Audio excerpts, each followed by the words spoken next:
I want to kind of review just a little bit.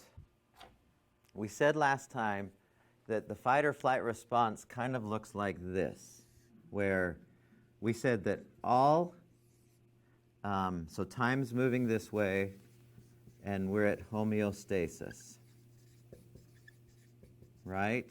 And then, what did we call this right here? What was this that happened? Did we do this? So something happens, and what did we say activates this fight or flight response? What did we say starts it every time? A perceived threat? Yeah, so this is our perceived threat. And what did that sound like? Uh-oh, right? I'm not safe. There's danger here. Something bad is going to happen, or is happening, or did happen that I'm remembering, right? That's what activates the fight or flight response. And how long did we say this was supposed to last in a natural situation? How long? Yeah, not long, right? 30 to 60 seconds maximum, and then the danger's over, we're exhausted, and then we go back to homeostasis. We're exhausted, and then we return to homeostasis. And that's how it's supposed to happen. Now, a couple things I want to just play with for a minute before we get into here's what happens if we don't let ourselves turn off the stress response. You hear people say, well, a certain amount, I need a little stress to get going. I need a little stress. I need some, if I don't have some stress, then I don't function well. Is that accurate? Do you think? Why do you say kind of? Puts my ass in gear. Excuse the language. When I'm on a deadline and I've been kind of taking my time, and then it's like, oh, crap. And then I get that stress, and so maybe it's not a healthy thing, but that's what I have. But it's motivational to you. It is, yes. Yeah. So here's how I think about this. Because in all the psychology books and in all the stress textbooks, they always include this little diagram where it kind of looks like this, where as stress increases, so see if I can remember how to do this. Stress increases, performance is on this side, or maybe it's the other way. It's performance as stress, and stress is on this axis right here. So stress is this way. To a certain extent, they say, stress, as it increases, performance tends to increase as well. And they have a word for that, actually. What is the word where it's called kind of the good kind of stress? Eustress. You've heard of that before, right? EU, they call it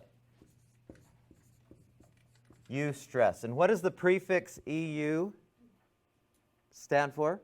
What does EU as a prefix mean? When you give a eulogy, what are you doing about the person who is passed on and you're talking about him or her? What? Good things, yeah. EU means, the prefix EU is good. Means, so this implies a good stress. And you could kind of make the analogy, I guess, it's kind of like a guitar string. Does anyone play the guitar? Do you? Does anyone play the piano? Same thing. So you have a piano string. If you're playing the piano and you hit middle C, if the string is strung too tightly, what's going to happen to that, the note when you play it? It'll be sharp, right? It'll be too high. If it's not strung tightly enough, what did you say? It'd be flat, right? Be C flat, or maybe even B sharp, or it'd be not the right tone, correct? If you string your guitar and you tighten it, especially the smallest string, and you keep tightening it, what's going to eventually happen? It'll snap, right? Kind of the same with us, where we're okay with a little bit of stress, but in most cases, you wouldn't notice this. It's kind of, I like the term motivation better than lump it into, oh, it's a good stress, because I think it's a different sort of thing that's going on than the real stress response turning on. It doesn't feel the same way to me. When we played sports forever, and you know how you are before a game.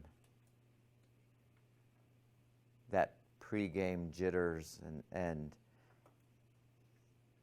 that wasn't helpful.